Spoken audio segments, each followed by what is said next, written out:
어느 날 운전하다가 아내와 함께 이런 이야기를 한 적이 있었습니다. 만일 자동차마다 스피커를 달아놓아 자동차 안에 운전자가 하는 말을 밖에서도 들을 수 있다면 어떤 일들이 일어날까 하는 그런 생각을 함께 나눈 적이 있습니다. 여러분은 어떤 말들이 오고 갈 것이라고 생각하십니까? 아마 우리는 온갖 상스러운 말들을 그 스피커를 통해 듣게 될 것입니다. 우리가 매일 사용하는 말을 컴퓨터에 입력해 놓고 저녁에 와서 그것을 다시 재생하여 듣는다면 어떤 기분이 들까요? 우리가 하는 말에는 우리 내면의 생각이 들어 있습니다. 말 속에는 한 사람의 생각, 한 사람의 인격, 한 사람의 인생이 담겨 있습니다. 저는 어떤 책에서 위대한 마음을 가진 사람은 사상을 이야기하지만 평범한 사람은 사건을 이야기하며, 그리고 협소한 마음을 가진 사람은 사람을 이야기하기 좋아한다라는 글을 읽은 적이 있습니다. 한 사람이 어떤 인격인지, 그 사람의 인생이 어떤 인생을 살아왔는지를 그가 하고 있는 말을 우리는 들어보면 알 수 있습니다. 한 사람의 말에 대한 습관은 그 사람의 인격의 깊이를 더해 줍니다. 그래서인지 야고보도 행함 있는 믿음을 강조하면서 1장부터 혀에 관련된 언어의 중요성을 계속 강조하고 있습니다. 이제 야고보서 2장에서 행함이 없는 믿음은 죽은 믿음이라고 했는데 무엇을 행하며 어떻게 행할 것인가에 대해서 설명하면서 중요한 한 가지 측면을 오늘 3장에서 다루고 있습니다. 바로 언어 생활입니다. 이제 본문을 보겠습니다. 1절은 내 형제들아 너희는 선생된 우리가 더 큰 심판을 받을 줄 알고 선생이 많이 되지 말라라고 말씀하십니다. 유대인들이 가지고 있었던 뜨거운 열망 중에 하나는 선생, 랍비가 되는 것이었습니다. 유대인들은 그들의 선생인 랍비를 대단히 존경했습니다. 유대인들은 랍비가 선생이 되는 것은 큰 선망의 대상이었는데, 이 랍비라는 말 자체가 큰 사람, 위대한 사람이라는 뜻을 가지고 있었습니다. 탈무드에서는 랍비와 아버지가 함께 물에 빠진다면 랍비를 먼저 구해야 한다고 가르칠 정도였습니다. 이런 문화 속에 살던 유대인들이 복음을 듣고 그리스도인이 되고 교회 공동체 안에 들어왔습니다. 그들 또한 교회의 선생들을 존경하였습니다. 물론 그 존경심은 올바른 것이지만 문제는 너나 나나 할 것 없이 모두가 다 선생 되기를 원한다는 것이었습니다. 이러한 일 때문에 때때로 초대교회 안에서 문제가 또 갈등이 생겼던 것입니다. 그래서 야고보는 선생 된다는 것은 좋은 일이지만, 그러나 선생이 된다는 것은 그만큼 책임을 갖게 되는 것이고, 그 책임이 커진다는 것은 하나님 앞에서 받게 될 심판도 크다는 것을 지금 말해주고 있습니다. 선생이 된다는 것, 곧 지도자, 가르치는 사람이 된다는 것은 특권입니다. 그러나 특권인 동시에 책임도 함께 수반된다는 것을 잊어서는 안 될 것입니다.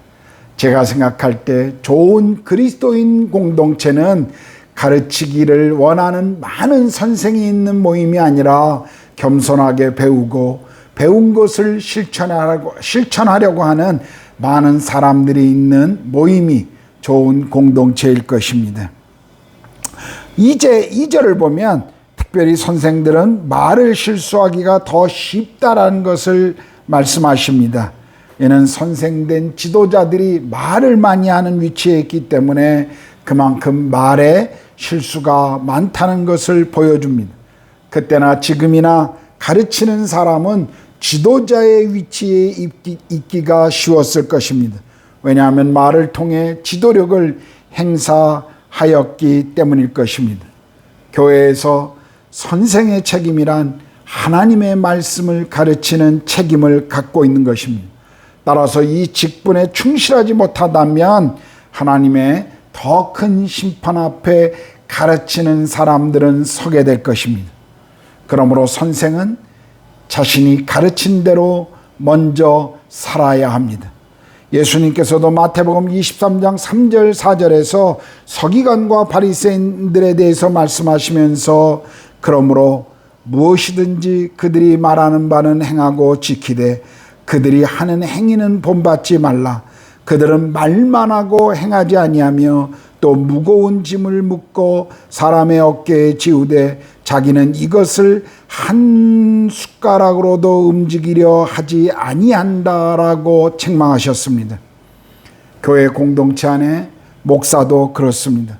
사람들은 목사가 설교하는 말이 아니라 설교한 대로 살아가는지를 보기를 원합니다. 목사들은 설교를 통해서 성도들을 위협하거나 겁을 주거나 협박해서는 절대 안 될 것입니다. 제가 신학교 다닐 때 저는 하나님의 말씀을 올바르고 정확하게 전하는 것을 제 인생의 명예로 삼게 해달라고 기도를 드린 적이 있었습니다. 그러나 목사로서 제가 목회를 시작하고 난 이후에는 내가 먼저 행하지 않은 것은 결코 설교하지 않게 해달라고 기도한 적이 참 많이 있었습니다. 저는 목사로서 제가 행하지 않은 것을 가르칠까 봐 때로는 그것이 두렵습니다. 선생 되기를 원하는 사람들은 자신의 말에 책임을 져야 하기 때문에 말을 언제나 조심해야 합니다. 따라서 야고보는 말을 실수하지 않는 것이 불가능하며 자신을 완전히 조절할 수 있는 사람이 되는 것은 어렵기 때문에 선뜻 선생이 되는 것을 조심하라고 지금 권면하고 있습니다. 성경을 보면 위대한 하나님의 사람들의 생애 가운데에서도 치명적인 언어의 실수를 가졌던 사람들을 우리가 보게 됩니다. 기드온이 그랬고 베드로도 그랬고 아브라함이 그랬고 요한도 그랬습니다. 이것은 누구나 항상 언어의 실수를 범할 가능성이 있음을 우리에게 가르쳐 주십니다. 그래서 야고보는 우리가 다 실수가 많으니 만일 말에 실수가 없으면 곧 온전한 사람이다 라고 말씀하신 것입니다. 여기서 온전하다는 것은 완전하다는 의미가 아니라 성숙한 사람을 의미하는 것입니다. 이 말은 말에 실수가 적을수록 그 사람은 그만큼 성숙한 인격을 가진 사람이라는 것을 말해주고 있습니다. 이제 야고보는 혀가 얼마나 큰 힘이 있는지를 우리에게 말씀하십니다. 3절 4절을 보면 혀는 방향을 결정하는 능력이 있습니다. 3절은 우리가 타고 다니는 말들에게 있어서 그 말을 통제하고 방향을 잡아주는 것이 입에 있는 재갈이라고 말씀하십니다. 아무리 덩치가 큰 말이고 사나운 말이라 할지라도 그 입에 재갈을 물리게 되면 그 말을 통제할 수가 있습니다. 사람들이 말을 부리려면 그 입에 재갈을 물려 말 전체를 끌고 다니는 것처럼 혀도 사람을 끌고 다닙니다. 그러므로 작은 혀가 사람을 죽이기도 하고 살릴 수도 있습니다. 그러므로 우리가 말하고 있는 혀에 재갈을 먹이듯이 우리의 혀도 말의 입에 재갈을 먹이듯이 우리의 혀도 재갈을 먹여 조심해야 합니다.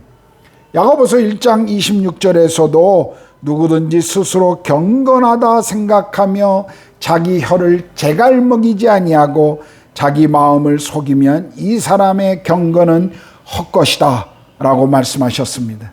그러므로 경건 생활의 첫걸음은 혀에 재갈을 먹이는 것입니다. 다시 말씀드립니다만 혀는 작지만 우리를 끌고 다닙니다. 그러므로 혀를 조심하십시오. 4절은 배에 있어서 그 배를 조종하는 것이 작은 키라고 말씀하십니다. 큰 배의 방향을 잡는 것은 지극히 작은 키입니다. 배가 큰 강풍을 헤쳐나가려면 사공은 키의 방향을 잘 잡아야 합니다. 아무리 큰 트럭도 작은 핸들이 방향을 조절하고 통제합니다. 이와 같이 우리 몸의 혀도 우리 인생을 움직이는 그런 능력이 있습니다. 혀를 올바르게 통제하지 못한다면 엄청난 결과를 가져올 수 있는 것입니다. 그러므로 우리는 우리의 혀를 잘 통제해야 합니다. 혀를 사용함으로 행복이 오기도 하지만 혀를 사용함으로 저주가 오기도 합니다. 우리가 성경을 읽어보면 하나님이 주신 복을 혀로 다 쏟아버리는 사람이 있는가 하면 자신에게 찾아온 저주를 혀로서 물리친 사람도 있습니다. 우리가 사무엘상 25장을 읽어보면 나발과 그 아내 아비가일이라고 하는 사람에 대한 이야기를 듣습니다. 장차 왕이 될 다윗을 나발은 어리석게도 모욕하고 다윗의 요청을 거부해서 죽음을 맞이하게 됩니다. 그러나 그 아내 아비가일은 지혜롭고 아주 겸손한 말로 다윗의 분노를 진정시키므로 생명을 구하는 것을 우리가 볼 수가 있습니다. 이와 같이 말은 우리의 생명을 죽일 수 있는 권세가 있고 또한 우리의 생명을 다시 구할 수 있는 그런 권세, 힘이 있는 것입니다. 그러므로 우리는 우리의 혀의 말을 잘 통제해야 합니다. 이제 5절부터 8절을 보면 혀는 또한 파괴하는 능력이 있습니다. 야고보는 혀에 파괴하는 능력으로 두 가지 예를 들고 있는데 불과 짐승의 예를 들었습니다. 여러분, 불을 생각해 보십시오. 거대한 숲을 그 산을 태워버리는 것은 작은 불씨로부터 시작합니다. 작년에 한국에 큰 화재가 강원도에 일어났을 때 그 화재의 시작도 작은 불씨였습니다. 처음에는 아주 작은 불이었지만 그것이 통제되지 않으면 나중에는 걷잡을 수 없이 큰 상태를 만들어 버립니다. 이와 같이 우리의 작은 혀도 얼마나 많은 상처와 비극을 초래합니까?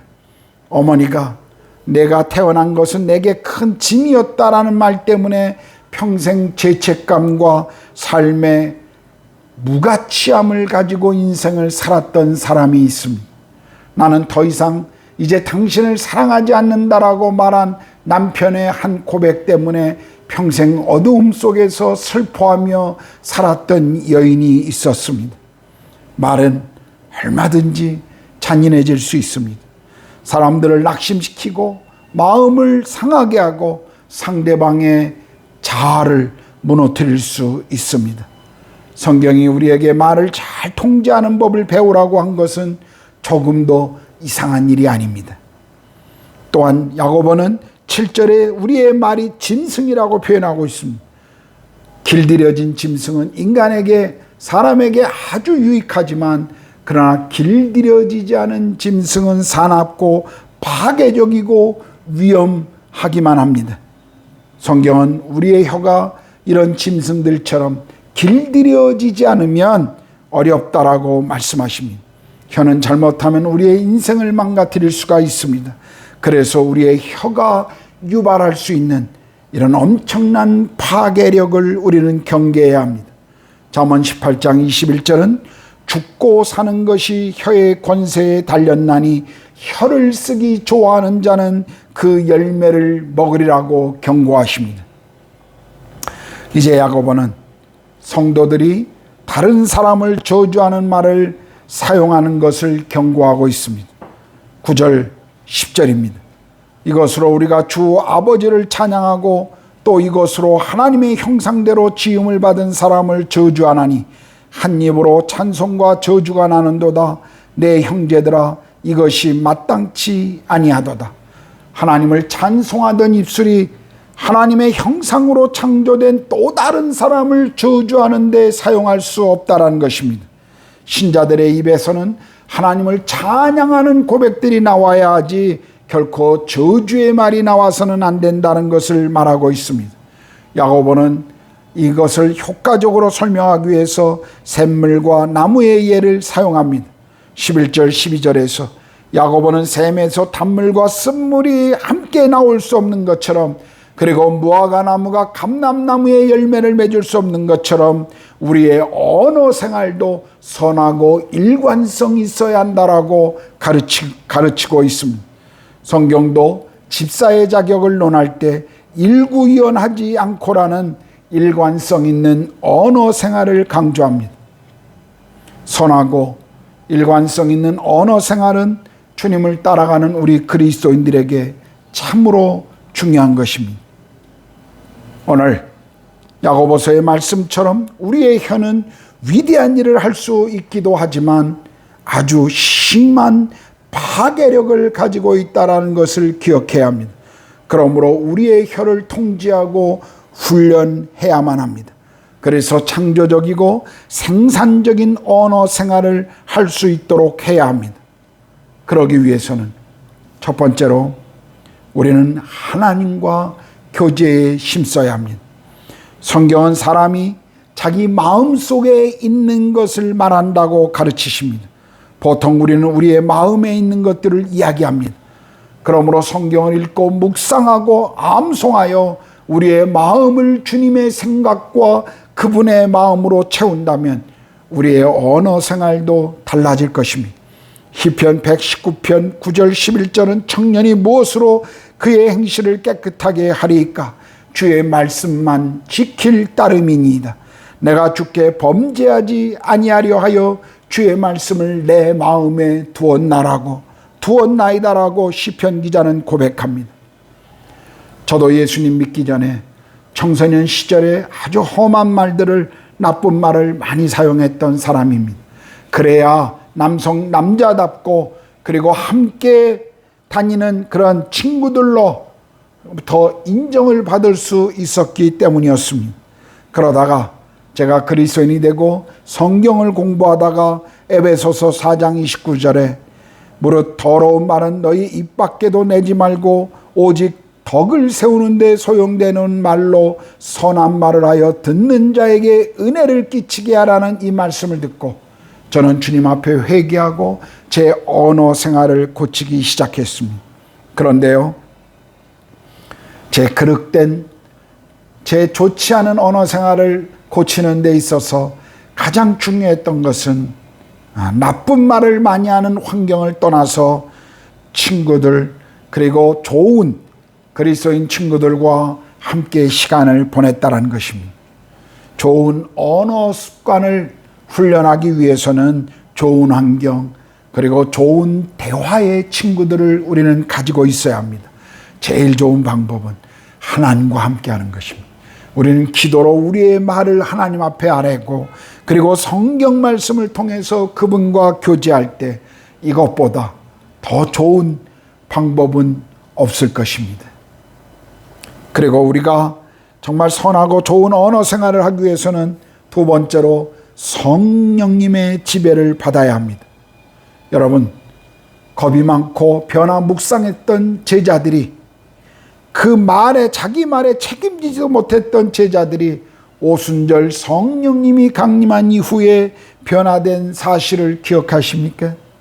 우리의 혀도 주님의 주권 밑에 있다라는 사실을 인정하고 그분께 드려야 합니다.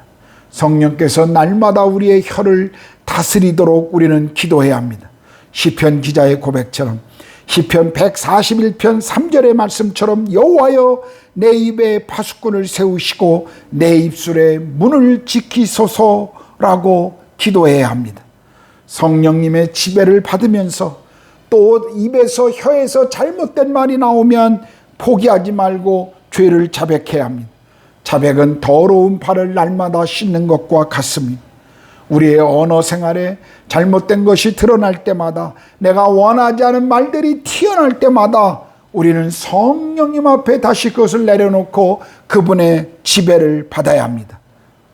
내가 언제 부정적인 언어를 쓰는지, 언제 불평을 많이 하고 있는지, 비난을 자주 하는지, 수다스러운지, 어떤 것을 과장하는 그런 버릇이 있는지, 경박한 말이나 유행어나 아니면 어떤 속어를 자주 사용하고 있는지, 지나친 농담을 자주 하는지를 우리는 살펴보고 구체적으로 성령께서 그런 부분에서 다스려 주실 것을 우리는 기도해야 합니다.